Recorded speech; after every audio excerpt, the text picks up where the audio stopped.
వాస్తురీత్యా మీ ఇంట్లో ఉన్న ఎలాంటి నెగిటివ్ ఎనర్జీకైనా క్షణాల్లో రెమెడీ ఇవ్వబడును. మీ ఇంటికి ఎలాంటి డ్యామేజ్ లేకుండా తక్షణమే పూర్తి పరిష్కారం.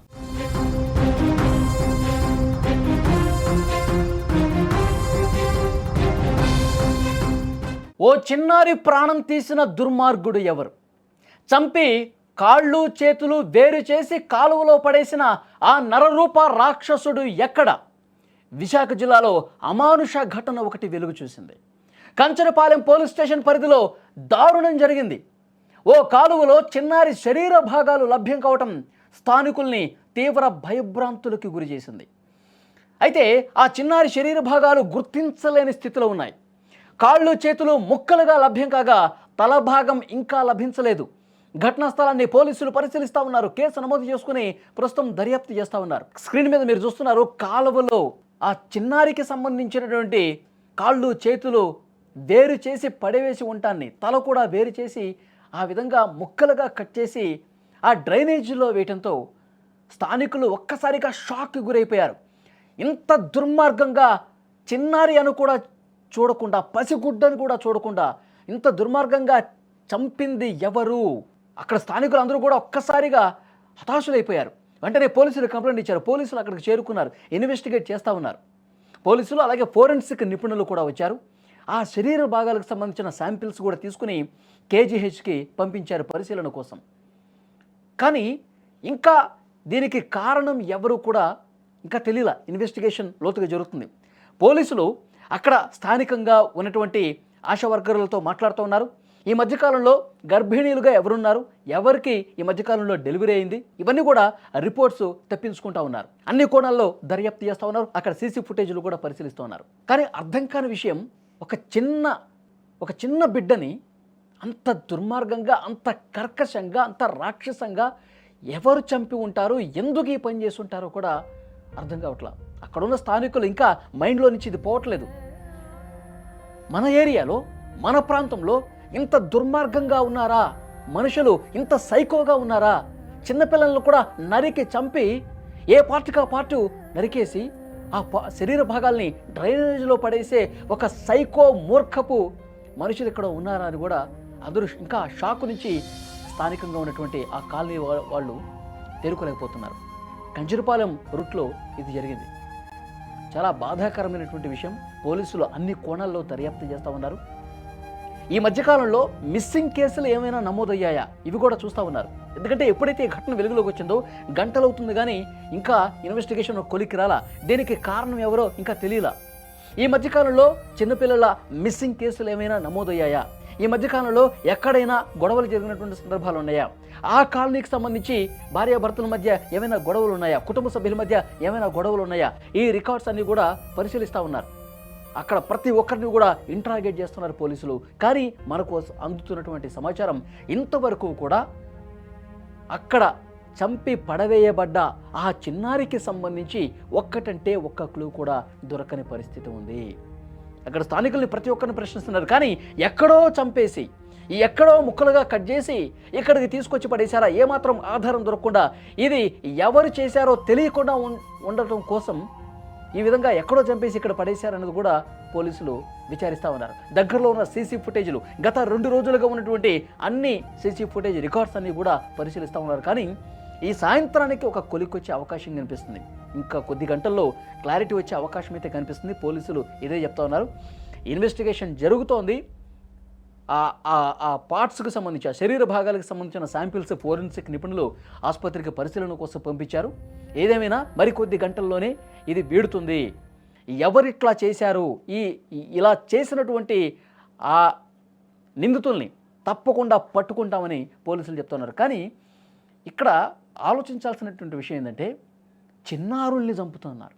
పెద్దవాళ్ళు తమ గొడవలంటే పెద్దవాళ్ళకి ఉంటాయి, పగలు, ప్రతీకారాలు, కక్షలు. కానీ పిల్లలు ఏం చేశారు?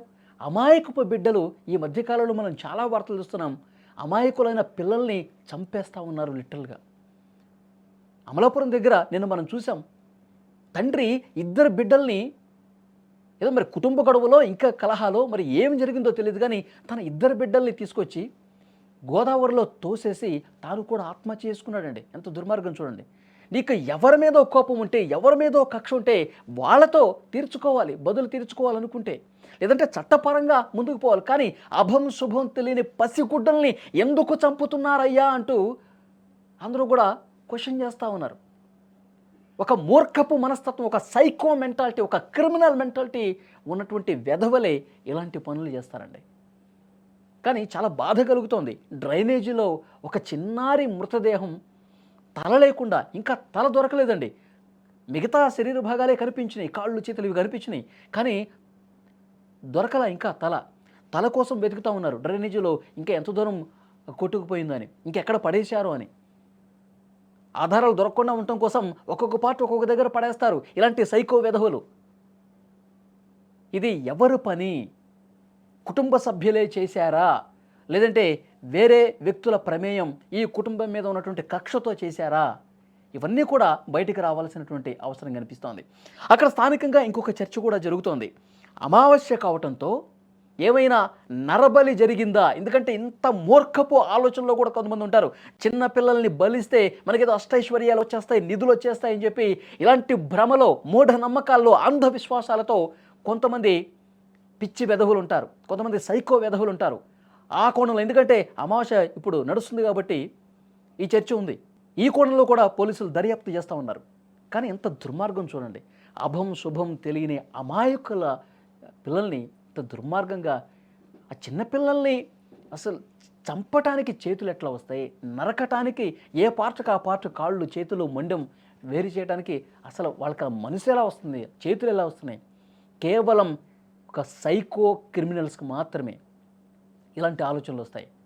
అక్కడ స్థానికులందరూ కూడా పోలీసుల్ని అడుగుతూ ఉన్నారు, త్వరగా కనిపెట్టండి, త్వరగా కనిపెట్టి వాళ్ళని చాలా కఠినంగా శిక్షించండి. చిన్నపిల్లల్ని ఇంత దుర్మార్గంగా చేస్తారా, వాళ్ళు కనిపెట్టండి అని చెప్పి స్థానికులు డిమాండ్ చేస్తూ ఉన్నారు, పోలీసుల్ని అడుగుతూ ఉన్నారు. అన్ని వాస్తవాలు, అన్ని నిజాలు త్వరలోనే బయటకు వస్తాయమ్మా, కొద్దిగా కూల్గా ఉండండి అని చెప్పి పోలీసులు అక్కడ స్థానికులకి సర్ది చెప్తున్నటువంటి పరిస్థితి ఉంది. ఈ వీడియో చూస్తున్న ప్రతి ఒక్కరూ రియాక్ట్ అవ్వండి. చిన్నపిల్లల్ని ఇంత దుర్మార్గంగా, దారుణంగా, ఇంత రాక్షసంగా ప్రవర్తించి చంపేస్తున్నటువంటి పరిస్థితుల్ని ఎలా అర్థం చేసుకోవాలి? వాళ్ళకి ఎలాంటి కఠిన శిక్షలు వేయాలి? Please comment.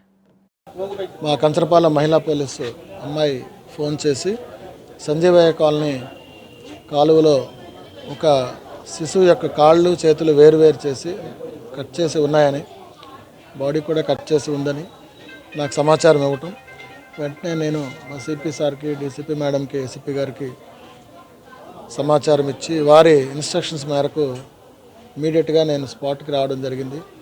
ఇక్కడ ఇది ఒక కొండ వాలు ప్రాంతం, పైనుంచి వాటర్ పోయే ఈ కెనాల్, డ్రైనేజ్ కెనాల్ పోయేది వాటర్ది. ఆ కెనాల్లో కాళ్ళు చేతులు కట్ చేసి ఉండి, మొండెం భాగం కూడా, బాడీ కూడా కట్ చేసి ఉండి కాలువలో చిందరవందనగా పడి ఉండటం జరిగింది. తల భాగం మాత్రం ఇంకా మాకు దొరకలేదు. పైనుంచి వాల్ కాబట్టి కిందకి వాటర్ ద్వారా వెళ్ళిపోయిందా లేకపోతే ఇంకేమైనా జరిగిందా అనే సమాచారం తెలియాల్సి ఉంది. ఈ శానిటైజర్ వర్కర్స్ వారి సహాయం తీసుకున్నాం, వారి ద్వారా మొత్తం అనువనుగా గాలిస్తున్నాం. తల కూడా మేము సెక్యూర్ చేస్తాం. క్లూస్ టీమ్ వారిని పిలిపించాం, డాక్టర్ గారు కూడా వస్తున్నారు, వారు కూడా చూస్తారు. ఇక బేబీ మేలా ఫిమేలా అనేది తెలియాల్సి ఉంది. హెల్త్ వర్కర్స్, ఆశా వర్కర్స్ సహాయం కూడా తీసుకున్నాం. వారి ద్వారా ఈ ప్రాంతంలో ఎవరైనా డెలివరీకి సిద్ధంగా ఉండి డెలివరీ అయినారా లేదా వారి వివరాలు కూడా తక్షణమే కలెక్ట్ చేయమని చెప్పినాం. వారి ద్వారా పేరెంట్ని కూడా ఐడెంటిఫై చేయడం అనేది జరుగుతుంది. ఎవరు చేశారో, ఏం చేశారో, ఎందుకు జరిగింది అన్నది దర్యాప్తు